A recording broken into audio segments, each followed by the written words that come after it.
Now then, when the wife of boxer Amir Khan launched a series of angry social media posts criticising his family, it didn't take long for the feud to hit the headlines. Well, after publicly accusing her in-laws of bullying, her stark claims quickly spiralled into a war of words between the family, resulting in Amir pleading with both sides to stop the public argument. Well, we can talk exclusively to Faryal now, who joins us live from Toronto.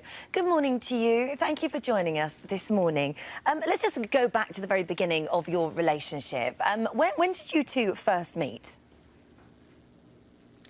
I met Amir in New York City. He had a Prada photo shoot, and I remember going to the after party. I saw a big poster of him in Times Square, and I thought, wow, he's a Pakistani who's done really well for himself. And that same night, I had met him at an after party. We had mutual friends in common. We stayed in touch, and ever since, we became really, really close. I then went out to the UK to see him, and we just continued to talk, and that's how I first met him. And so this developed into a long-distance relationship. Well, when I went to the UK, when we started talking, we were really like best friends before getting into a relationship. I went to the UK, and I remember Amir was holding my hand, walking me to Harrods. And it was crazy because I knew he was a very big name, but in the US, he wasn't as big as he was in UK, and I never saw that side yet. Obviously, I was an American, and when I went to the UK and I saw that I was in the newspapers the next day, and there was this whole big thing that Amir and I are dating, I had said to Amir, you know, my parents raised me in such a manner where they were really, really strict, and I can't have stories like this flying around that I've been dating a boxer, and it just really looks bad on my reputation, and my parents will be really upset. So Amir then surprised me a week later and came to New York City with his parents, and he asked for my hand. And a few months after that, we had gotten engaged. So that was the first time you met his family, presumably, and at that engagement, at that proposal, was it discussed then how his family worked, what sort of traditions were in that family, how you were expected to dress? You know, I would like to say when Amir's family had came to my house, I remember the first time I've ever met them, I was wearing sleeveless. And I was always very modern in my dressing, whereas I'm not really, you know, a drinker, a smoker, a party girl. I respect my religion a lot.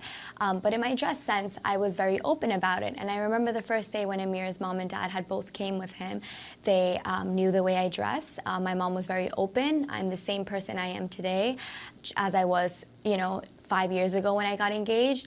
And no one addressed that, you know, sorry, we can't accept you because of the way you dress, or sorry, because you're too Western, or too independent, we won't accept you. Everything was fine. We all really got along. We had such great laughs, and, you know, they were so happy to welcome me into the family. So that's how it worked out in the beginning. So how did it go wrong? Where did it go wrong? You know, I had gotten engaged and everything went perfectly fine. My long-distance relationship, my engagement, towards like 6 months into my engagement, there was problems that started to happen. I realized that I wouldn't be able to fit into the family when I remember it was a few months before my wedding. I went to Pakistan to do some shopping, and I wanted to surprise Amir. He was in Dubai with his family at the time. So my brother and I wanted to go surprise Amir for Valentine's Day, and he had told me it would be so nice to see you. We hadn't seen each other for a while because he used to be training, and, you know, it was just so busy. He was always so busy. So when I knew that, you know, from Pakistan, Dubai is only 2-3 hours away, in February I was there. I was getting married in May. And I thought, hey, it's perfect for me to go surprise him. So I found out where he was staying, and I went to go visit him. And there was my name, the driver that picked me up had my name on a white piece of paper, Faryal, and in the airport when he came to get me, I'm guessing the same driver had went out. Amir was already in Dubai at the time with his mom and dad and his brother. And the same driver, I'm guessing, went to go pick up his eldest sister Dabinda. So when he went to go pick her up, I guess when she was in the car, she probably caught on that he had picked me up earlier because my name being on a white piece of paper. So she must have asked him, and she must have said, oh, has she, did she come? Now, at this time, I didn't tell anyone anything because I thought it was a surprise. It would have been cute. Little did I know that it would backfire on me. So what happened? You weren't allowed to see him? I don't know. This was the first time ever where it was so weird that I guess I wasn't allowed to see him. In the beginning of my engagement, I was allowed to see him. They were very happy for me to come and visit, very happy to send Amir. But suddenly, after when it got closer to the wedding, I think I don't know what happened. I mean, I went to go see him, and I thought it would have been a surprise. And I remember Amir's mom and dad saying that she's ruined our family holiday, and we're going to take you back the next day. Amir had to fly back out to the UK the next day. He was not allowed to see me. And that's when I knew that, you know what, if I'm not getting accepted being Amir's fiancé, I'm not sure how easy it will be to be accepted being his wife. It sort of got worse from there because you said that the siblings were commenting online. Amir tried to get everyone to talk, and then as we've seen, it has now got incredibly public and really quite vicious. You wrote, "Don't let your sons get married if you're going to abuse and bully the wife."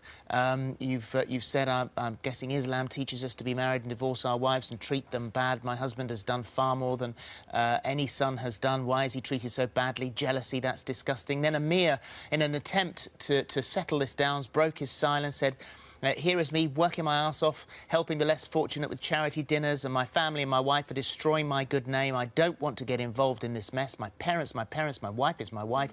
Whatever misunderstanding has happened, they should keep it private. This is getting to the point where they will lose a son and a husband. Both parties need to stop this. I've had enough. Now we don't have time to go into the many other things that you've alleged, you know, sort of, and treatment. What we have to ask you is, why be so public with this when it's obviously not just hurting both sides of the family, but Amir as well? You know, it's not in my nature to ever go public about personal matters. Being so young and getting married into a very big family and then having to hear, obviously, media about Amir.